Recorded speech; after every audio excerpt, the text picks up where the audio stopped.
There was a word that I coined, functioning traumatist. I'll tell you what it means. A person who functions excellently well through trauma. Now, I was that woman. Externally, things were going well. I'm sure people were using me as prayer point at some point. I was in the television industry and my career grew so rapidly, by the way, because I just became very good at what I did. I had a very good functional life, right? I was working with both locals and international people, people will reach out to me and say, I want you to be on this project that I'm doing. I've heard so much about you and all of that. And things just seem to go very, very well in that light. And because things were going well professionally, I assumed all was well.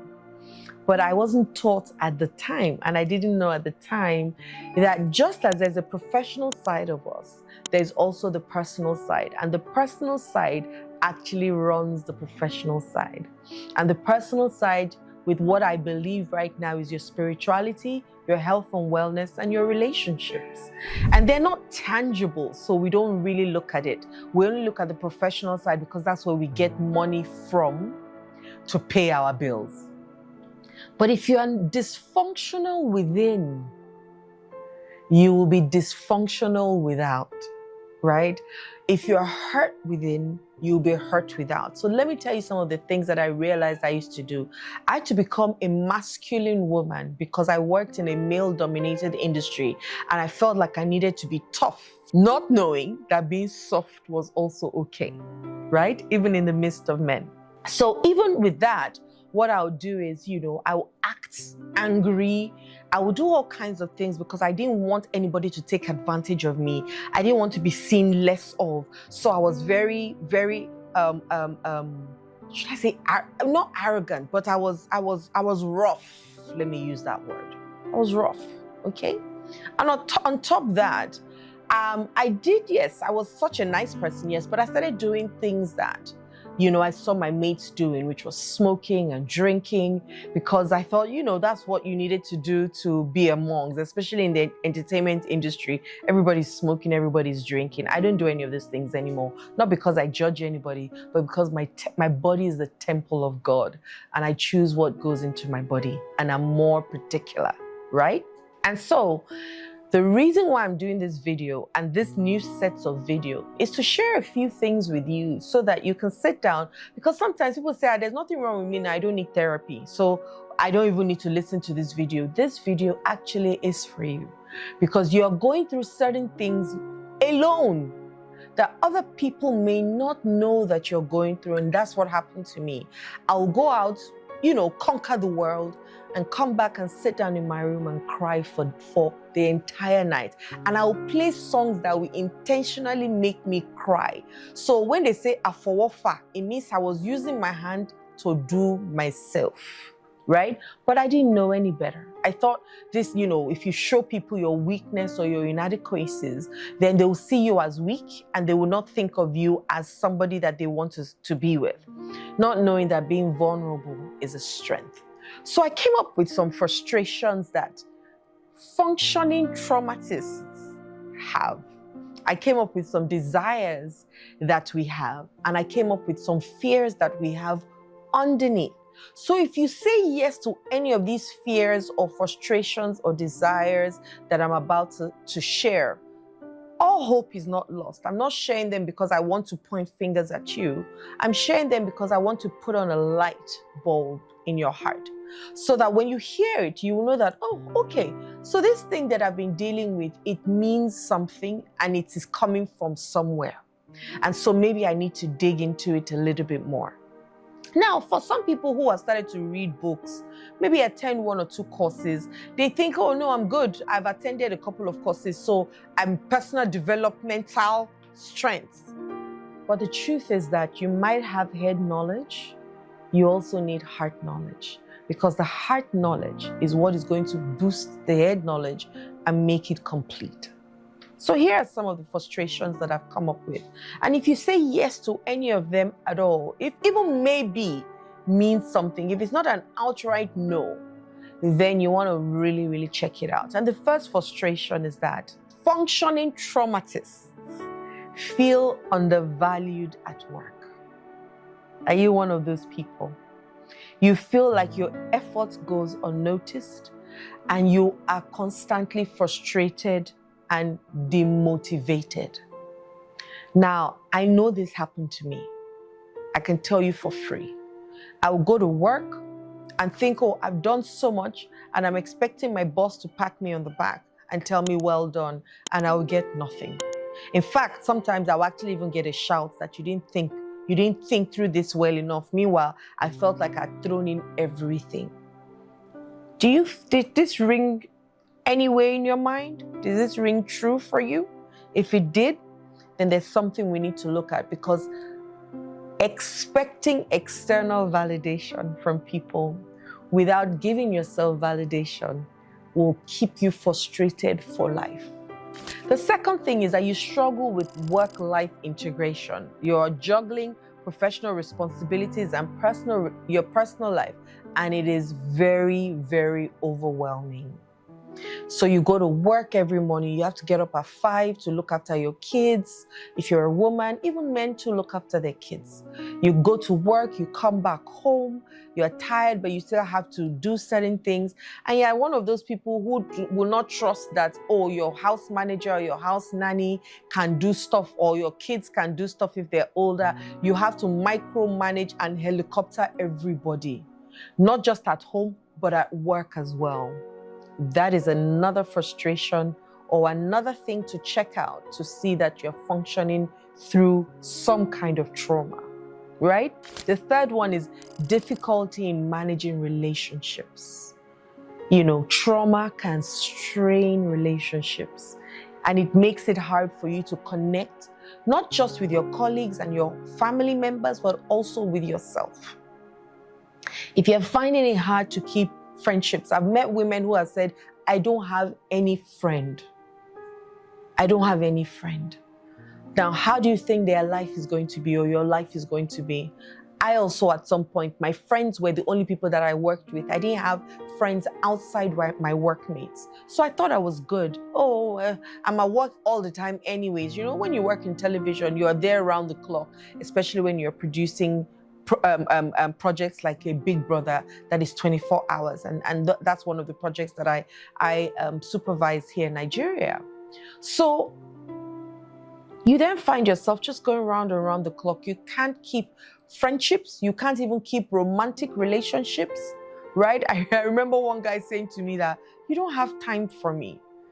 And it was really the truth. I didn't have time for him because I wasn't even sure whether I wanted to give him my heart so that he would not break it again, just like the last one.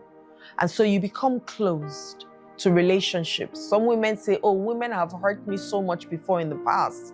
I don't want to have female friendships anymore. But you're the one missing out. Yes?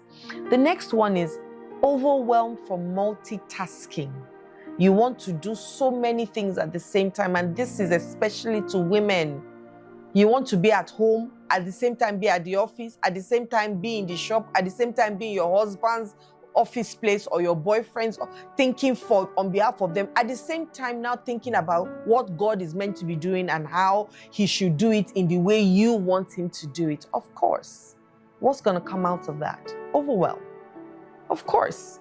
Right? And then you will bleed on other people who didn't cut you, because your hands are in too many things. And the truth is, you can't do two things at the same time and give it 100%.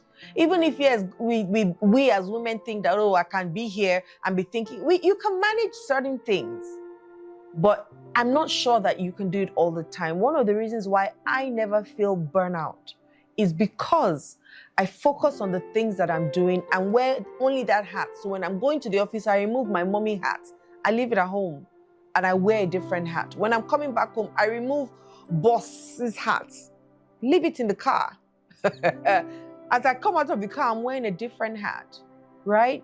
We've got to learn how to focus on the things that we're doing so that we can give it 100%, no matter what, and then move on to the next task, okay? The next one is lack of recognition and appreciation. This is a big one for a lot of us. This whole, I want people to see what I do and tell me that what I do is good enough. because you don't feel like you're enough. Yeah?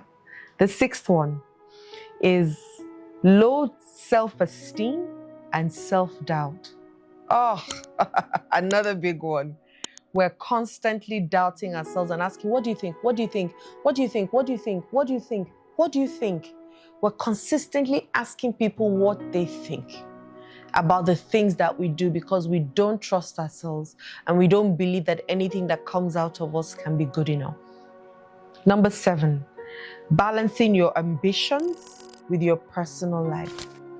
So a lot of us also find ourselves maybe even doing jobs that we really don't like. And then the thing that we want to do by the side, we're not sure of how to balance it. And I fell into that category at the beginning of my career as a therapist, because I worked full-time, and I still do, with a media house. But I had to also create this business within the business and have it added to what I already do and still function as a human being. Come, I'll teach you how to do that. Another frustration that we have is managing the anxiety that we have and stress, because it's a big thing, right? Your high levels of stress can affect your productivity and your mental health. So the fact that you might not see it build up doesn't mean it's not building up. When you fall sick, it's your body telling you that I've been speaking to you little by little, little by little, little by little, and you didn't listen. So now I'm going to put a dis-ease in your body. And that's what disease is. Dis-ease. So there's no ease in your body. And that's one thing that will frustrate you, of course, because you're not feeling well and you're not feeling your best. You can't give your best. Another frustration that you want to look at and ask yourself if you have is navigating workplace politics, because it can really be a huge, significant source of stress as well. How do you navigate it? Because there's politics everywhere, right? How do you navigate it? How do you navigate yourself through it as a human being and not... I know it's a big frustration because I've played in that space, and I've played in professional spaces for the last maybe 2 decades, a little bit more. So I know that it's a big thing, right? Some people actually leave jobs just because of politics. Some people really, really have a lot of stress. And the last but not the least is having a limited career advancement. You know, maybe the opportunities are not that many, and you feel stuck in your career, right? And this frustration is real. Let's not lie about it. It's very real. There's some companies that you work at that you just know that I can never grow past a certain level because I'm never going to own the company. And the owner wants to be in charge, right? And a lot of people that work for one-man businesses might find themselves in that situation where there's no career path or career growth. And really, it can be one of the frustrations that we face and we feel. I felt all these things. That's why I'm able to share them with you at different times of my life. I felt all.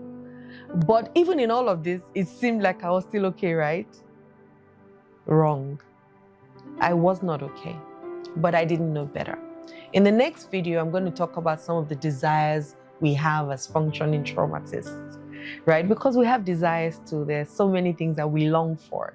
So in the next video, I'm going to talk about the desires. And once again, if you find yourself in one of those situations that I'm going to share, just like if you find yourself in one of the situations that I've shared today, in the frustrations that you could be having, call me.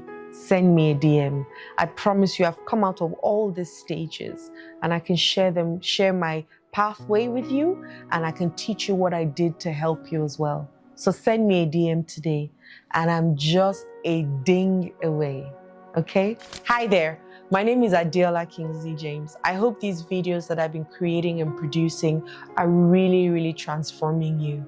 Honestly, that would be a gift to me. Don't forget, subscribe today, now. Click on the notification bell below so that you can get the videos as they drop, and I drop 3 videos every week. And lastly, share me with other people so that as you grow, you're not the only person in your clique or your community that is growing. You're growing with other people as well, and we can build lasting communities and better human beings. Love and light.